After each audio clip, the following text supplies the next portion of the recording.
Hey, thanks for joining me today for episode 51 of Podcasting Your Brand. I'm your host, producer Jemmy, providing learning lessons for you to podcast your brand. And today I'm going to share a podcasting 101 topic, interviewing basics. This episode is brought to you by my own brand, Flint Media. Listen in and let's do this. Recently, I had a meeting with a client to get to the bottom of a technical issue and figure out a solution for their recordings moving forward. And since he's my lead technical producer, I of course wanted my team member George on that call with me to find that solution. And as is good general practice, we wanted to meet ahead of time to discuss the problem from a few different angles and be on the same page about what our approach would be in finding a solution and being in that meeting with that client. And I let George know when we talked ahead of time that we were going to employ one of the best pieces of advice I have ever been given. Listen first. And I realized in discussing that approach with him of listening first when we get into this meeting with the client, I realized just how much that piece of advice, listening first, it's really served me well in all things, including interviewing, which is why I'm bringing it up today, in case you've been sitting here wondering why we're talking about my meeting. So when it comes to the basics of interviewing, I thought I would start there, listening first. Because listening is key to A, being flexible in the order of your questions, which I'll get to more here in a moment, and B, hearing any natural follow-ups or spontaneous points of relation or difference between yourself and your guest. You remember I mentioned those on the last one. Any of those that might just spontaneously come up that you can go ahead and lean into a bit more, you will miss them if you're not listening. I'll discuss those with you when we level up to Podcasting 102 on this topic on the next episode, episode 52, on creating great interview moments. But a lot of what makes listening first and everything else that I'm going to be outlining for you today, a lot of what makes it all work to help you have a better interview is that at the end of the day, a good interview is really just a good conversation. And that's a great bar to aim for as a podcast host, no matter how long you've been in this game. So whether you've prepped for your interview or not, this little technique of listening first will get you through pretty much any interview scenario. And there have been plenty of times when I have gone into an interview completely cold, and listening first has always helped me. So whether it's a solution where I was suddenly taking the lead in an interview that I thought I would merely be playing comic relief on while my co-host took the lead, but then he broke his ribs just minutes before we were rolling. That's a true story. Or running into the longest running street performer in the Florida Keys while we were on a cruise stop. Or eating and drinking and impromptu interviewing our way through a food conference.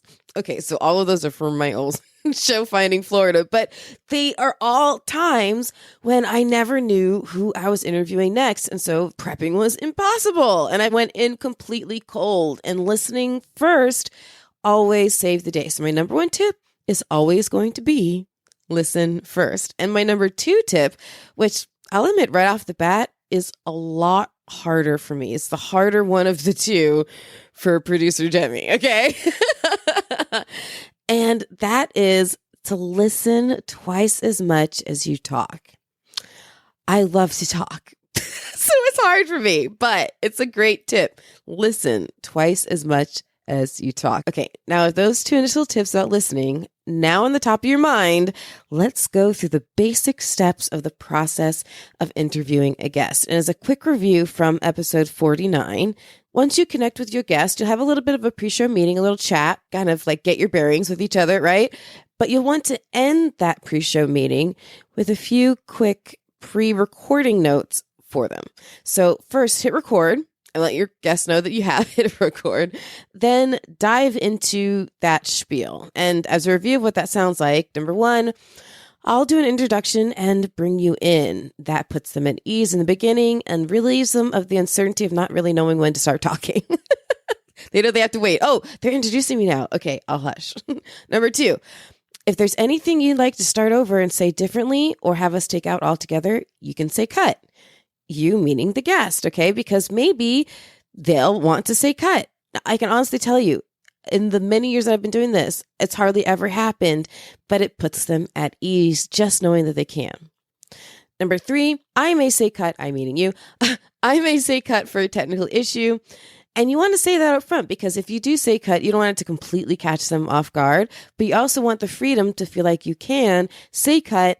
It's your show, own it, stay in control whenever there's a technical issue of some sort. And number 4, if we get disconnected, just use the same link to connect back in. That's very self-explanatory, but you want to tell them that before you get started because you won't have a chance to do that when you're disconnected. So you want to do that before you get started. And number 5, on this basic pre-show spiel, you'll want to say to them, at the end of the interview, we'll say goodbye like normal humans do, but stay on the line. We just want to make sure that we capture that for the recording.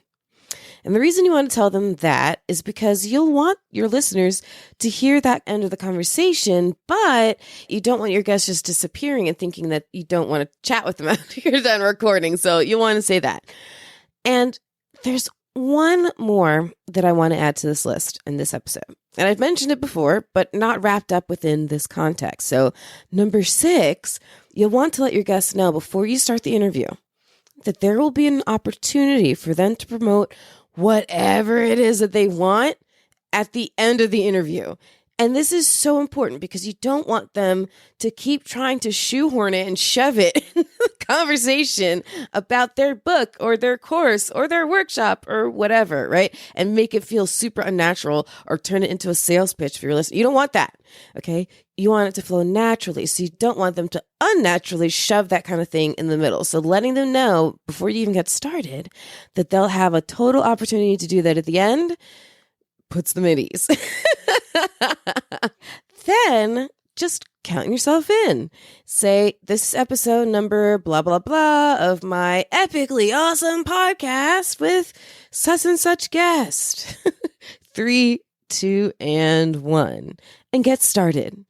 Now, you'll first want to introduce your guest, and how you do that is going to be specific to you and your style and the format of your show. Sometimes you may even hold your introduction and record it separately and place it in the beginning of the episode before the guest interview. A lot of hosts actually prefer to do it that way, so if that's you, then feel free to just dive right into your first question. But if not, introduce your guest.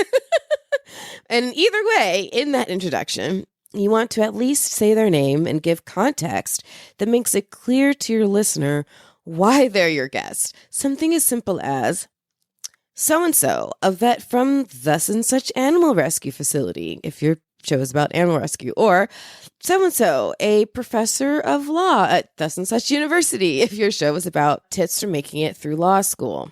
But yeah, whether you pre-recorded it or it's after you're counting yourself down, your guest is there, you want to start by introducing your guest. Then, as you welcome your guest and get started, just ask them that first question you have ready and let the conversation go where it needs to go.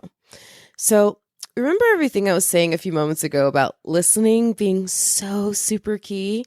Let me say more on why listening first is so important. First, as I mentioned before, you need to try to be flexible in the order of your questions. Listening first, then, of course, lends itself toward helping you keep that flow of the conversation very, very natural because you set yourself up to be flexible through both good prep, as you've heard me say before, and also good listening. But regardless of whether you have prepped or not, again, what you're trying to do is to let the conversation flow happen very naturally.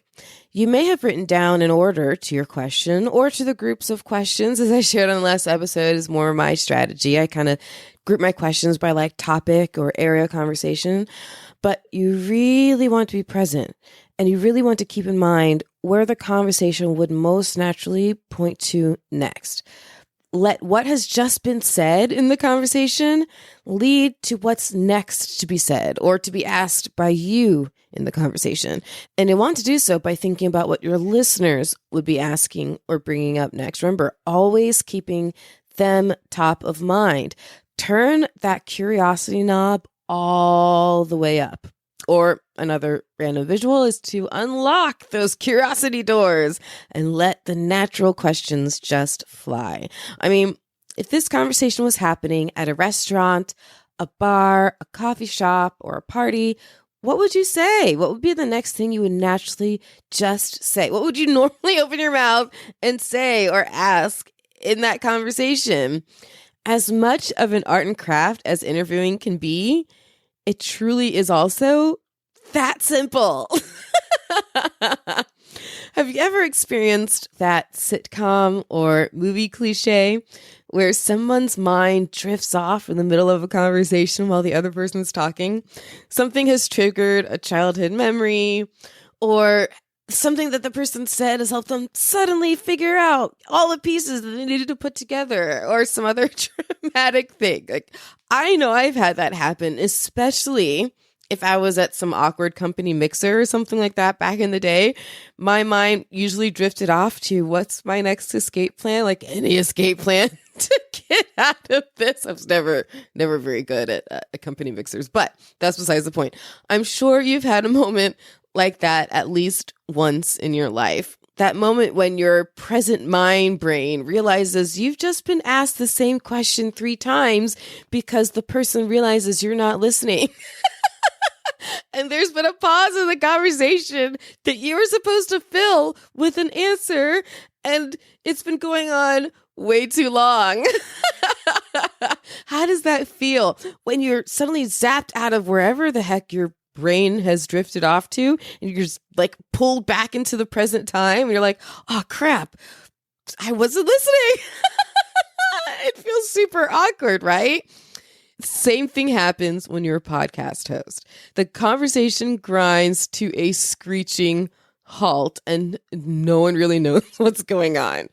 It is a terribly sweaty moment to have in person, but it is also a terribly sweaty moment to have as a podcast host. So avoid it by simply staying present in the conversation. Also, try to really pay attention to your guest's tone and nonverbal cues. Even if you're not interviewing them in person or with video on, do they look a little bit bored? Do they look a little bit confused? Are they checking out mentally? Are they giving you a sense that they wish the conversation would come to an end? Are they really jazzed up? Can you meet their energy? Like, pay attention to your guest tones, nonverbal cues. Is there a moment where they maybe paused and held their breath? Maybe there's something that you want to dig into a little bit further to really find out what's at the heart of the matter, whatever it is, right? Watch their tone and nonverbal cues. Even if you're not interviewing them in person, or if you don't have video on, if you're doing the interview remotely, even if you can't see them, you can try to listen, because this is going to sound a little creepy. Just be guys, it's going to sound a little creepy. But you could try listening into their breathing, because you can hear when someone holds back, right? You can hear when they pause. So listen for all of that. Listen for your guest tone and nonverbal cues as to maybe an invitation to lean in further before you move on to the next thing in the conversation. So you'll want to take all of that prep work, if you have it, and you'll want to keep it as a roadmap for your interview, right? Having a place to start. But here's the thing. I want you to think of your interview prep notes as a literal roadmap for just a second, because it's the perfect time for me to share my road trip analogy with you. So you have your starting point picked out, right? Just like you would on a road trip. And what you'll also have is your ending point. You know, you're going to grandma's in Philadelphia, or you're going to your sister's house in Saskatchewan. I don't know. In the conversation on your podcast, though, it's the point at which you've delivered that value to your listeners that you've been promising you're going to deliver to them with each and every single episode. If you need a refresher on what I mean by defining your show's value offering, you can go back and listen to episode 33, where I discussed all of that. But you'll have that as your ending point. You'll want your guest to understand this banking strategy better, or to have new options to try for training their horse, or whatever it is, right? You want to reach that end point in that conversation. You'll have a purpose for that interview and a goal to reach with your guest. So you have your starting point and your end goal. But the thing is, even if you get in your car thinking you're taking the freeway to get to grandma's in Philadelphia or your sister's in, Saskatchewan, it may end up being best once you hit the road. Your GPS says, no, take the scenic route. There's an accident ahead, right? So it may end up being best that you take that scenic route through the suburbs, or you take the slow drive down the coast, or you hit the back roads or whatever. You're going on a different route than you intended. And that's okay. You have to be open to the journey. You want to be open to letting that conversation, the road, the pathway of it unfold naturally. Otherwise, you're going to end up hitting wall after wall after wall in your conversation. And it's going to be really kind of clunky, right? So instead of letting it get clunky, if you're able to redirect the course of conversation or keep it going in the path that it's going in, because it's a beautiful place that you didn't really think it was going to go down, but here we are. If you're able to do that by listening very openly and by being very present, you will help yourself navigate from one point of the conversation to the next point of the conversation to the next. It'll have a supernatural flow to it. And of course, thinking about what would your listener be asking or wondering or thinking at this point. And as you are preparing for your interviews, one more point on that. If you group your questions into little sections like I do, then think of a natural in for each of those sections of questions. Then as you're going through your interview, try to keep an eye out or an ear out for those natural ins when they come up in the conversation, so that you know that you can move into that area. It's kind of your open door, right? But you have to be flexible and be present in order to really see when those are happening for you.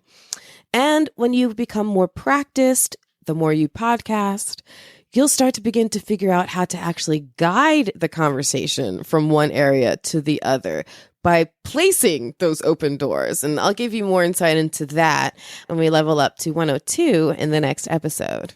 And listening and being present will also help you do or get better at doing one more thing. Something that I find about maybe, 50% of podcasters, seems like about half and half, find really, really, really difficult, or they're just unsure of how to do it. What is it? End the interview. So when you accomplished a good value give for your listener and you hear that moment of lull in the conversation, is a good time to end it. Or when you've reached a feeling of completion with your conversation as far as the value you want to deliver for your audience, and you hear your guest still wanting to go on and on and on, it's a good time to end the interview. Bottom line, once again, it's all about your listeners. There are 3 people in the room: you, your guest, and your listener. And the most important person is one who's not there. And when you feel like the conversation has reached a good conclusion for them, for your listener, it's a good time to end it. So when that moment arrives, you'll be better prepared to both catch it and to then make it happen smoothly if you're really staying present and listening openly and well. So a very easy way to end just about any interview is with just a polite wrap up. Again, just like a regular conversation. And don't forget to give them that opportunity to self-promote as you promised before you got started. So it might sound something like, well, thank you so much for joining me today, so-and-so. It's been a real pleasure having you on. If my listeners would like to connect with you further, what's your website address and the best way to reach out? Then let them answer. Give them that space. And then you say thank you and goodbye, and so do they. And voila, the end. Then you end the recording, and you can wrap up with a post-interview chat with your guest if you'd like. And you really should let them know, for example, when you might expect to have the episode released and that kind of thing. And also give them that chance to ask you any final questions they may have, administrative or otherwise, for you before you let them get going. Okay, just a couple more practical tips to wrap up with for you today. First, have your notes up somewhere at a convenient eye level, especially if you're on video with your guest. You don't want to be constantly looking down. So some options could be, if your notes are digital, you could have them up on a second monitor, or you can have them split screened with your guest. So you have your notes on one window on your computer screen, and then you have your conference with your guest, Zoom, Riverside, whatever, in the other window on your computer screen. Or you can have them on a second device, like an iPad. Honestly, I often use that. I just have it propped up on my desk next to my screen.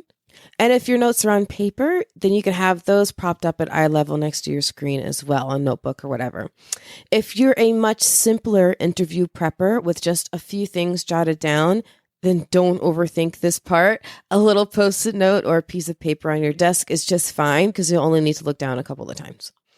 And my next practical tip, and what I'll wrap up with you for today, is to remember that the ultimate goal is to have, I know I've said it like 1,000 times, but it truly is your ultimate goal, to have your interview just really sound like a great conversation. But it can be hard to find where your natural zone lies when you're on a microphone. It can be intimidating or uncomfortable for any number of reasons, and I don't need to give you anxiety thinking about them now, but as this last bit of practical advice, you will naturally find and fall into that zone with practice, practice, practice. As a quick mention, guess what is now available on most podcast players? Almost all. My newest show, The Owl Podcast, which I am proudly co-hosting with the founder of the Owl app himself, my friend, Mr. Jason Hill. As you may have heard me mention a time or two on this show, the Owl app, spelled with 2 W's and 2 L's, as is so the name of the podcast. The app connects you to professionals through live, private, one-on-one audio calls, and it's built to help you seek or provide advice. So the experts on the Owl app are masters of their fields. I'm an expert on there as a podcast producer, but they're experts of all sorts, and they are now joining Jason and myself to explore how you can develop your expertise. Our guests on the Owl Podcast will define being an expert in what they do, so you can further define and go after becoming the expert that you want to be. And all of their insights and tips are revealed for you on our new show, The Owl Podcast. Develop your expertise with these guest powerhouses of knowledge, the diverse experts from the Owl app. You'll want to listen in to connect, learn, and grow. And then download the Owl app today. And again, it's spelled with 2 W's and 2 L's. Monetize your own expertise. Let people pick your brain after they've first picked their payment methods. Sign up with my referral code PL954123 and you'll get your $10 credit. In the meantime, I have a whole host of free tips on my website. If you haven't checked them out yet, just go to flintstonemedia.com/free tips. Thanks for tuning into Podcasting Your Brand. In this new chapter of the show, I'm revealing how you can harness the power of podcasting to expand your brand. So come and pick up what I've been putting down since 2014. Avoid common mistakes and propel your podcasting and branding forward. And if you have questions or are interested in becoming a sponsoring brand of this show, don't be shy. Reach out to me at Jemmy, spelled Jaime, at flintstonemedia.com. It's producer Jemmy signing off for now. Remember, the only thing more powerful than your voice is your spirit to use it. So turn that mic on.